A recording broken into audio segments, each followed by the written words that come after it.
Oke, Bismillahirrahmanirrahim. Assalamualaikum warahmatullahi wabarakatuh.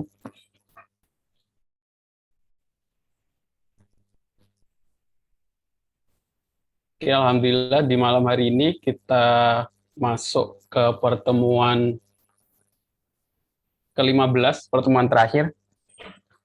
Hari ini ada yang siap untuk presentasi? Sesuai dengan target yang sebelumnya saya kasih tahu ya. Di pertemuan terakhir ini saya harap ada yang presentasi untuk proyek UAS-nya. Semuanya ada yang sudah siap untuk presentasi? Belum? Ini yang hadir cuma 6 orang. Ada yang udah siap untuk presentasi? Nggak ada?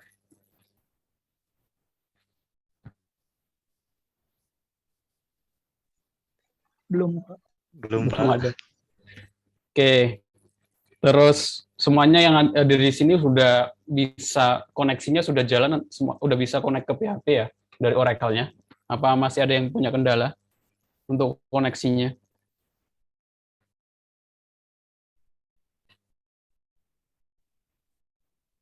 Semuanya udah bisa connect.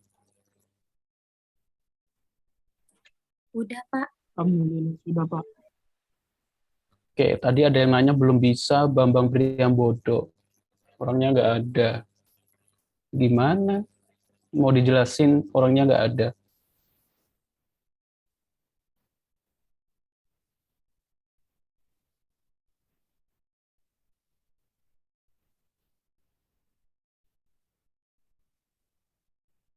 Bentar, mungkin ada yang belum connect.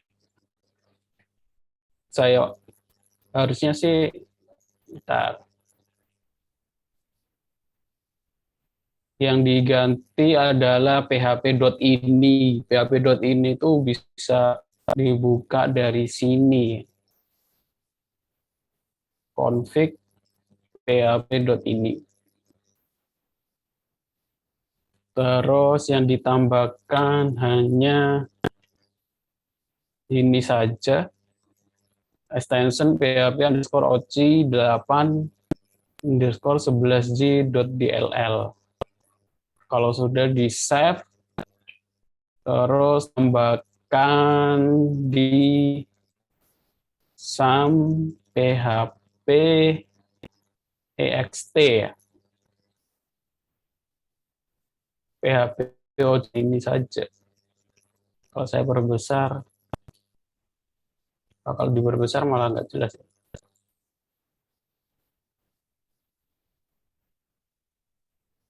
PHP-OC8 DLL, PHP-OC8 PDB, PHP-8 11J DLL.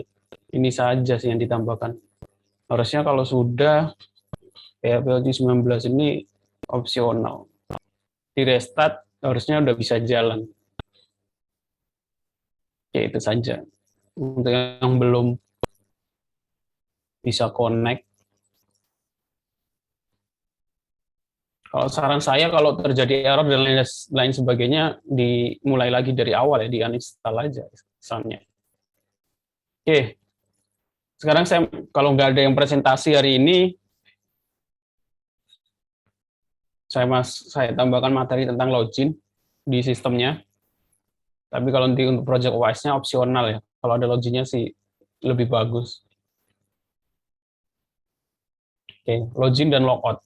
Sebenarnya mudah sih. Nggak ada. Jadi berarti kan hanya kita buat username, password, username, sama untuk sessionnya saja. Jadi sebelum bahas itu, pendahuluan dulu.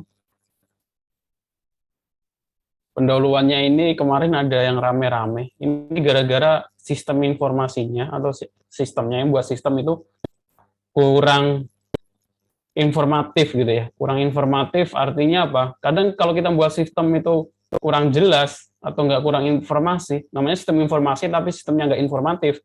Kadang bikin miskomunikasi yang jadi masalah gitu. Contohnya ini terjadi di sistem penerimaan PNS Jaksa, psikot. Di sini dia merasa kok nilai saya 0 gitu kan. Masa nilainya ada yang 0 gitu kan? Nilai 0 diberikan untuk psikotes, sangat tidak masuk akal. Ini gara-gara cuma miskomunikasi. Maksudnya di sistemnya itu nggak di pemberian nilai itu kan formatnya ada banyak. Ada format ABC, ada 01 biner, ada 0 sampai 100 gitu kan. Nah, ada orang yang dia nggak lulus psikotes dan nilainya 0. Masa setelah jawab beberapa pertanyaan interview cuma nilainya 0 kan nggak mungkin. Akhirnya dia protes, rame gitu kan. Masalahnya cuma miskomunikasi di sistemnya. Karena nggak dikasih penjelasan. Nah, kalau membuat sistem juga harus gitu, harus jelas. Jangan beranggapan bahwa yang buat orang lain itu seperti apa yang kita buat gitu kan. Nah, di sini di SKB psikotes ini 0. Ternyata padahal di sini tertulis nilai skala 100. Padahal di sini tuh untuk yang psikotes nilainya itu bukan nilai skala 100, tapi kalau nggak lulus itu 0, kalau lulus 1. Ini kan jadi ini ya, jadi membingungkan ya. Kenapa harus diubah seperti itu? Harusnya kan biar lebih jelas jangan 01, lulus tidak lulus gitu ya, atau enggak dan nilai realnya berapa gitu ya. Ini yang jadi gara-gara seperti ini jadi rame, jadi masalah gitu ya. Kan pasti ada nilai realnya kayak tes TOEFL gitu kan, ada nilai yang 350, ada yang dapat nilai 200, ada yang 250. Bukan berarti langsung yang nggak lulus 0, yang lulus 1 gitu kan. Ya mungkin ada beberapa penilaian seperti itu, tapi kan harus dikasih penjelasan mungkin di bawahnya sini atau di garis miringnya gitu kan. Itu untuk pendahuluan, ya untuk masukan tambahan informasi. Jadi nanti kalau kita membuat sistem, entah itu di tugas akhir atau di proyek di luar dan lain sebagainya, hal-hal detail seperti ini harus diperhatikan. Kalau enggak jadi masalah. Contoh yang lain bagaimana? Contoh yang lain antrian. Oke. Kalau kita membuat sistem antrian, mungkin ada yang pernah buat sistem antrian gitu kan. Bayangan kita kalau sistem antrian itu ya urut. Antrian nomor 1, habis itu setelah dipanggil antrian nomor 2 gitu kan. Habis dipanggil antrian nomor 3, setelah itu antrian nomor 4. Di beberapa tempat memang urut seperti ini ya. Tapi di studi kasus-kasus tertentu nggak bisa seperti itu. Contohnya kayak di order makanan ini. Dia antrian 139, dia dipanggil habis 138, 140, 141. Kenapa bisa terjadi seperti ini? Ada yang tahu alat penyebabnya? Kenapa bisa terjadi seperti ini? Kira ada yang bisa jawab?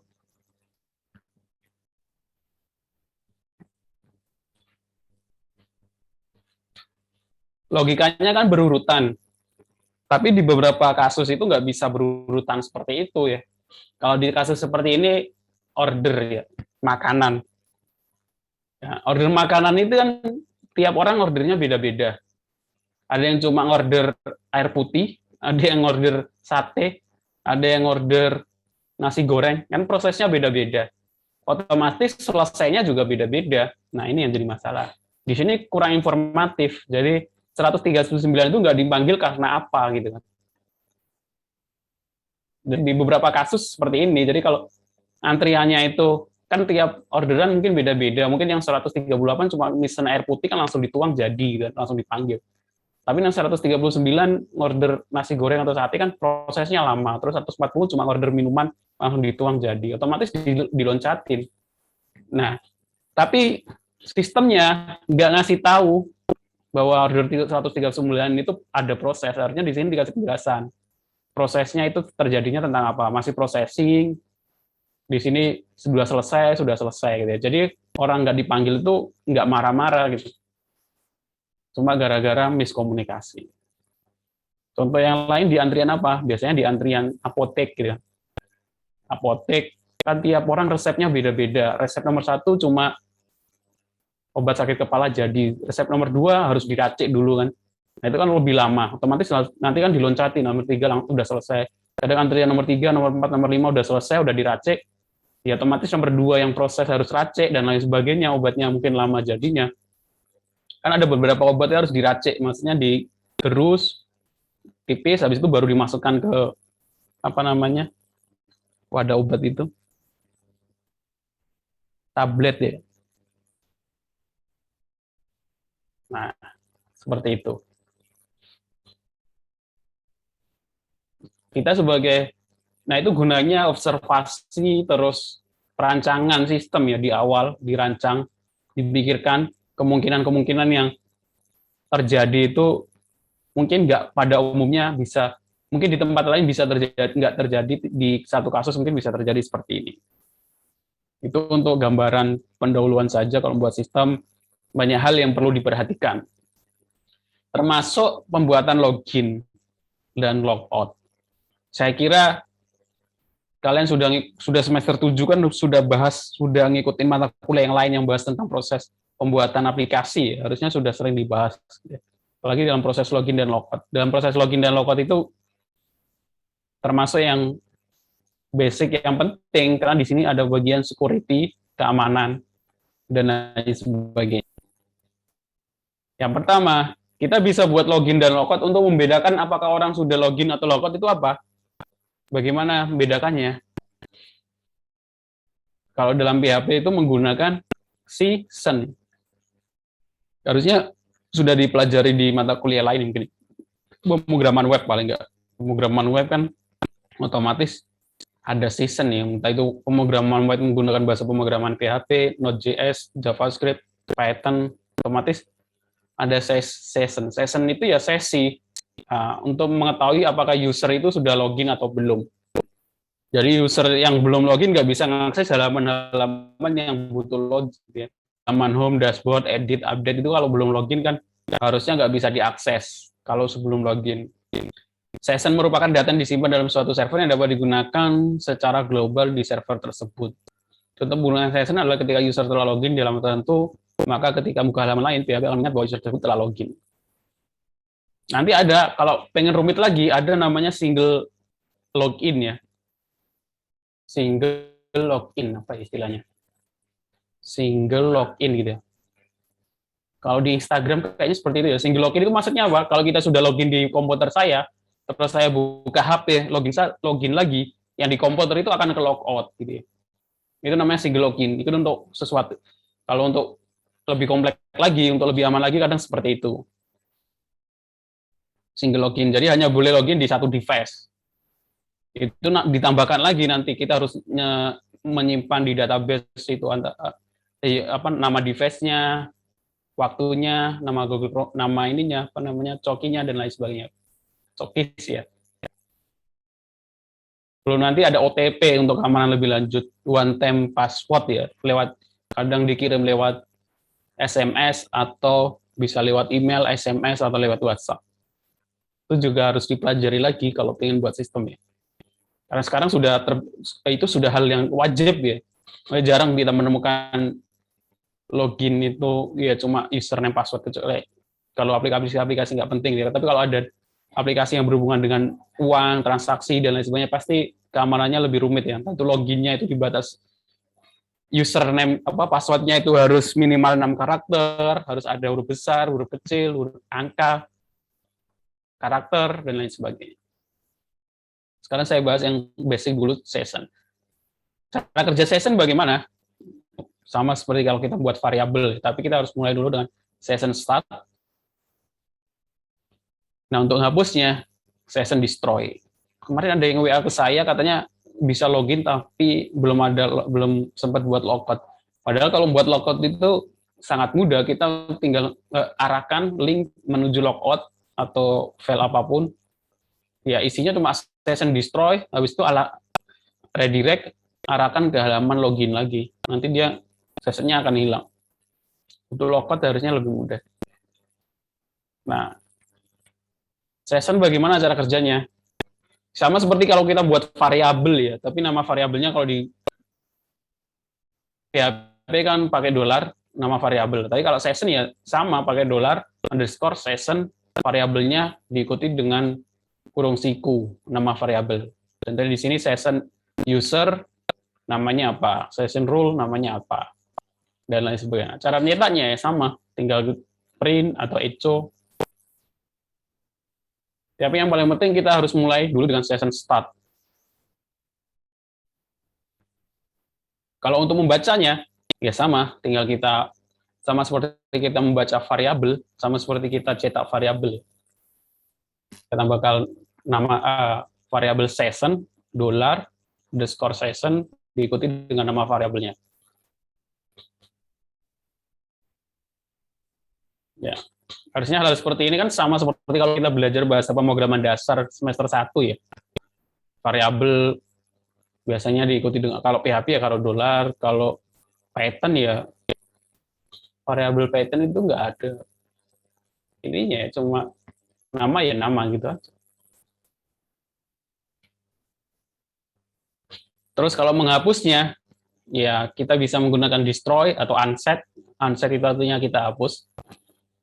Nah, untuk ngasihnya tadi menggunakan set ya. Boleh langsung set. Nah, selanjutnya masuk ke pengertian MD5. Jadi kalau nyimpen password, itu enggak, kalau sudah semester 7 atau S1 ya, jangan nyimpen password di database variabel fieldnya namanya password, terus isinya 123 admin gitu ya. Jadi kalau database-nya bocor, ya orang lain tahu passwordnya gitu. Cara lebih amannya bagaimana? Cara lebih amannya sih, ya kita buat enkripsi sendiri. Cara paling aman gitu kita buat enkripsi sendiri. Kalau pakai enkripsi yang sudah ada, atau hash. Jadi bedanya hash. Apa bedanya hash sama enkripsi? Kalau hash itu nggak bisa di-code ya, nggak bisa dikembalikan gitu ya. Kalau enkripsi itu bisa dikembalikan, di-code. Kalau hash itu nggak bisa. MD5 itu hash.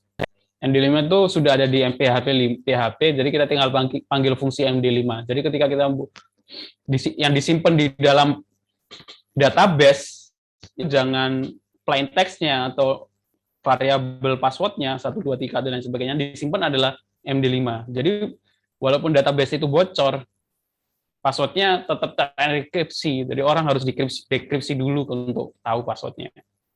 Jadi walaupun admin pun, kalau orang user itu lupa password, kita juga nggak tahu password-nya, karena kita nggak nyimpen password secara plain text. Gitu ya. Jadi kalau buat sistem dari sekarang, simpan password itu dengan enkripsi. Standarnya MD5, walaupun sekarang MD5 sudah banyak decrypt.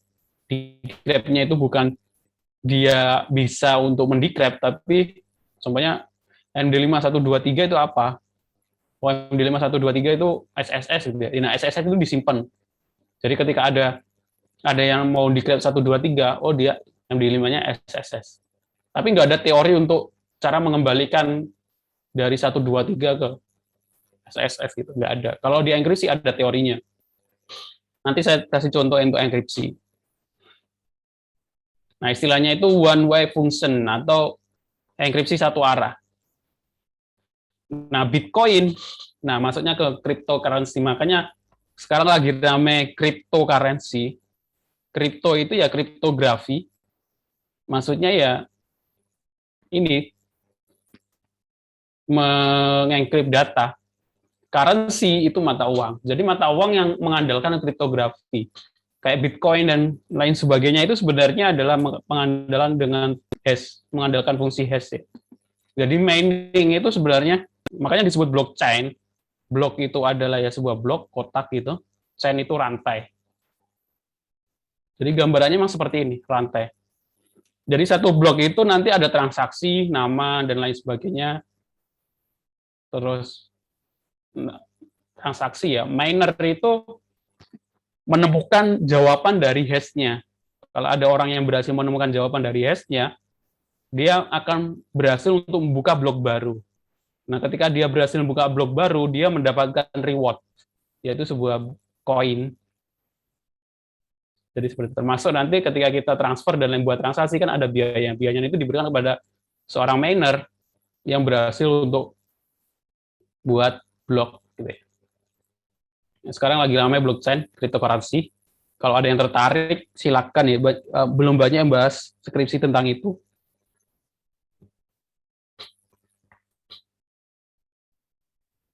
Oke. Contohnya bagaimana? Contohnya MD5 itu seperti ini. Di sini ada nama. Kalau kita pengen mengenkripsi sebuah variabel, ya tinggal MD5, kita panggil fungsi MD5, sudah ada di PHP. dalam kurung nama variabel yang ingin kita encrypt. Nanti kalau dicetak outputnya akan seperti ini. Nah, ini tuh nggak ada teori untuk mengembalikan dari enkripsi ini ke dekripsi, itu nggak ada teorinya. Ya, aslinya itu nggak bisa di-encrypt, nggak bisa di-decrypt. Itu bedanya hash atau one way function enkripsi satu arah sama dengan enkripsi standar. Enkripsi standar itu kayak Morse. Ada teorinya, ada caranya. Kalau sudah di-encrypt bisa dikembalikan lagi, ada teorinya, gitu, ada caranya. Biasanya ada public key. Nah, salah satu enkripsi yang bisa dikembalikan itu base 64. Istilahnya base 64. Jadi kita bisa encode, bisa decode. Encode itu untuk mengenkripsi, decode itu decode mengembalikan ke plain text. Plain text itu apa? Plain text itu ya data yang ingin kita enkripsi ya, data real, data asalnya. Nah, base 64 itu ada teorinya, bagaimana kita merubah suatu karakter ke base 64, terus mengembalikan lagi dari base 64 kita decode ke karakter asalnya. Itu ada teorinya. Kalian bisa pelajari di sini. Contohnya seperti ini. M, A, N itu nanti menjadi ini T, W, F, U. Teorinya bagaimana? Kita ambil oktanya, M itu oktanya 77 atau 0x4D, M besar. Kalau di sini itu M besar. Ini adalah tabel base 64 dari karakter ASCII. Nah, ini 0, 1, 0, 0, 1, 1, 0, 1. Terus diambil 6-nya. Jadi 19, ini jadi 22, jadi 5, jadi 46. Ini kan ada 8 karakter, diambil 6-nya.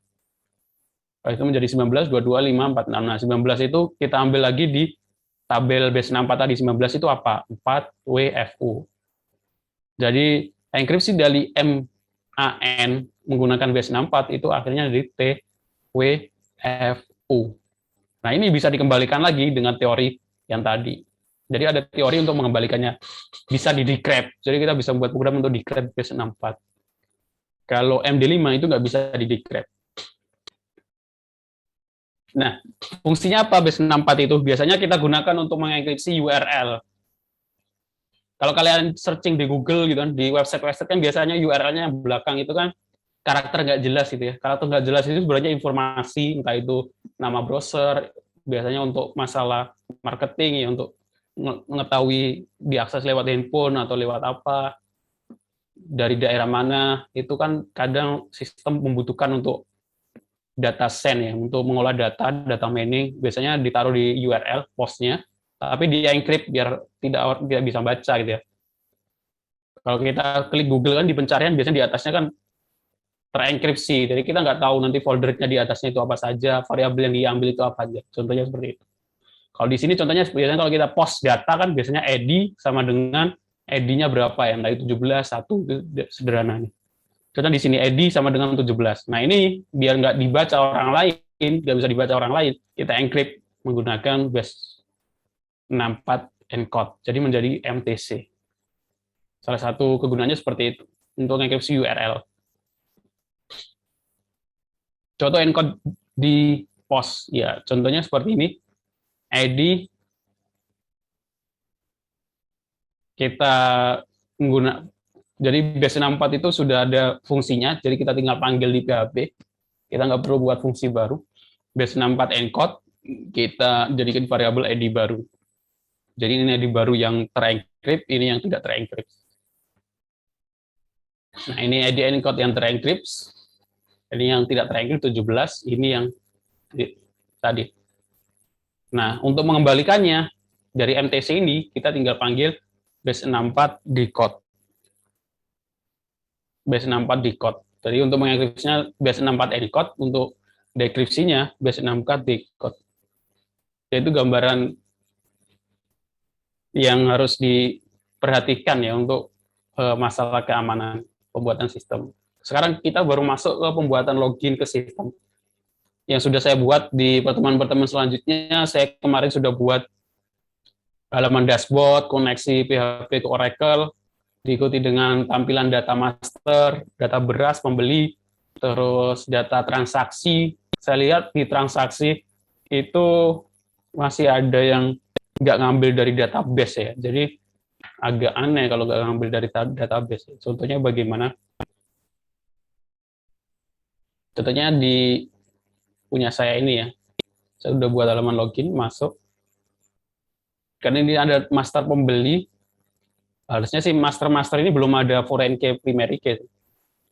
Nama beras, harga, master pembeli itu nama pembeli, alamat, di data transaksi. Nah kadang di data transaksi saya lihat yang sudah mengumpulkan transaksi terus pilih barang yang mau dibeli itu kadang nggak ngambil dari database. Jadi kan kita nggak tahu kalau nggak ngambil dari database yang kita punya barangnya itu apa saja itu. Nah, apalagi ada juga yang manual, drop-down-nya manual. Jadi kalau kita nambah data beras di sini, terus kalau kita pengen nambah transaksi, ya di sini nggak muncul karena manual, kita harus ngedit kodenya kalau pengen nambah. Kalau manual, kalau pengen nambah data beras, berarti kan kita harus ngedit kodenya ya, karena nggak masuk akal gitu.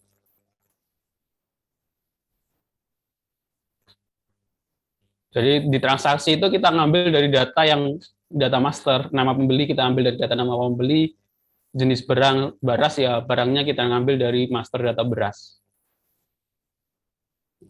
Seperti itu. Nah, sekarang akhirnya saya buat halaman login. Nah, untuk buat halaman login, kita buat tabel baru ya, otomatis kita membutuhkan tabel baru, yaitu user. Tabel user yang isinya adalah username dan password.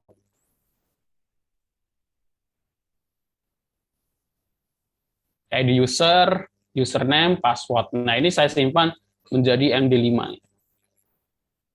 Caranya bagaimana? Kalau pengen tahu passwordnya MD5, ya kita buat tadi menggunakan PHP bisa ya. Karena ini di sini nggak ada halaman pendaftaran, jadi saya input manual di database. Password di usernya 1, username password, username-nya Bambang, passwordnya ini sebenarnya 123, tapi disimpan di database-nya menjadi terenkripsi dalam bentuk MD5, jadi tersimpannya seperti itu. Oke, kalau sudah kita buat halaman login, yang pertama kita buat halaman menu utama dulu, halaman utama yang pertama kali diakses user. Ya ada yang buat halaman utama itu seperti ini, buat halaman pendatang, oh selamat datang, informasi, ada juga yang langsung halaman login ya.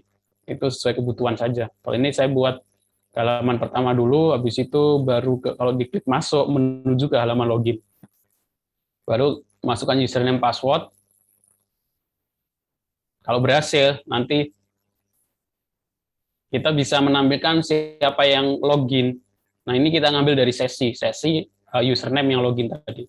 Jadi kita tahu yang login itu siapa. Dinamis bukan statis ya. Untuk proses loginnya bagaimana? Proses loginnya sama ya, kita buat form halaman login, terus metode post, username password, terus kita tangkap email passwordnya, kita simpan sebagai username password. Nah, passwordnya kita enkripsi menggunakan MD5, karena yang disimpan di database adalah MD5. Jadi kita ceknya, kita nggak langsung cek passwordnya, tapi kita jadikan MD5 dulu, baru kita cek. Select count. Nah, untuk proses login itu ada caranya, ada banyak ya, bisa untuk caranya dengan apakah di username ada username dengan nama tersebut, atau ada yang seperti ini juga. Jadi kalau kita count dengan where username dan password itu sama dengan 0, artinya username dan password itu tidak ada gitu ya. Ini cara yang lebih simpel, ada yang menggunakan seperti ini. Jadi saya select count as jumlah from user where username-nya itu yang dimasukkan oleh user dan password yang dimasukkan user, tapi setelah di MD5 terus kita fix array jumlahnya. Kalau jumlahnya itu sama dengan 0, artinya kan username passwordnya salah. Karena panjangnya dari select itu enggak 1 ya, tapi 0. Nah, kita buat statusnya, base kita encode, status sama filetnya. Kita arahkan ke header location aksi, statusnya ini kita enkripsi. Jadi contohnya akan Jadi kalau saya salah ngisi, nah username password salah. Di sini juga, nah ini sebenarnya kalau status sama dengan violet, tapi saya encode menjadi base 64, jadi nggak ketahuan. Nah ini contoh implementasi enkripsi di URL, menyembunyikan data di URL. Kalau berhasil Bambang 123, dia berhasil masuk. Itu saja. Jadi kalau berhasil, kalau else, kalau jumlahnya itu 0 artinya gagal kan. Kita arahkan ke login, statusnya violet, else. Selain itu, nah ini kita kasih session statusnya aktif, session username-nya variabel username. Kita menuju ke, kita arahkan atau redirect ke halaman admin underscore index. Min index, garis miring index. Jadi semua data sebelumnya saya masukkan ke dalam folder admin. Nah, di folder index admin, di header-nya, biar kita nggak bisa ngakses halaman, ini kan halaman indeksnya lewat, kalau saya logout, terus saya pengen masuk halaman indeks lewat URL langsung, admin index itu nggak bisa ya. Kalau belum ada sesinya, biasanya tetap bisa tanpa password ya. Tapi karena sudah saya tambahkan session terus pengecekan, dia akan langsung diarahkan, kalau belum login dia akan diarahkan ke halaman utama. Nah itu maksudnya caranya bagaimana? Ya kita cek apakah sessionnya ada, apakah session statusnya itu aktif. Kalau tidak, arahkan ke halaman utama. Kalau iya, sessionnya statusnya kita jadikan user, session username-nya kita masukkan ke dalam variabel user, jadi nanti selamat datang variabel user. Nah, untuk logout-nya mudah. Kalau sudah bisa login, logout-nya sangat mudah ya. Kita tinggal tambahkan menu logout.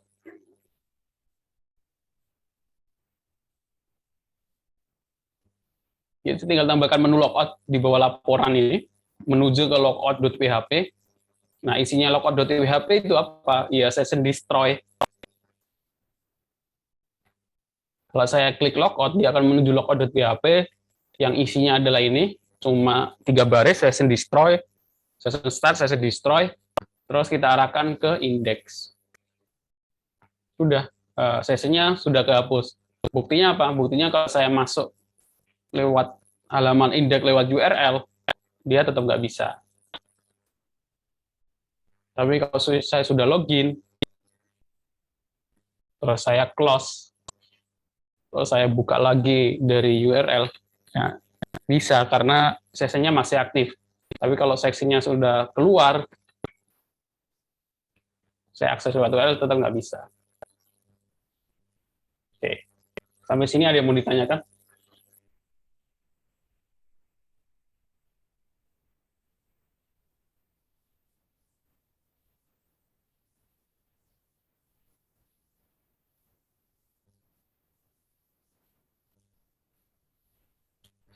Oke, jadi di pertemuan terakhir, saya kira sudah materinya sudah cukup banyak yang saya sampaikan sampai ke pembuatan sistem. Jadi masing-masing setelah ini sudah punya aplikasi, punya portofolio buat sistem gitu ya, dengan database Oracle.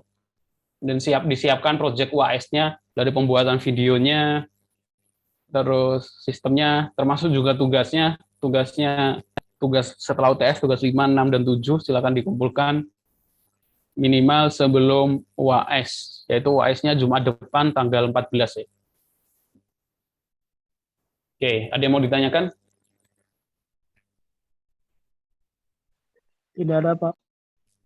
Gimana? Maksudnya? Nggak ada.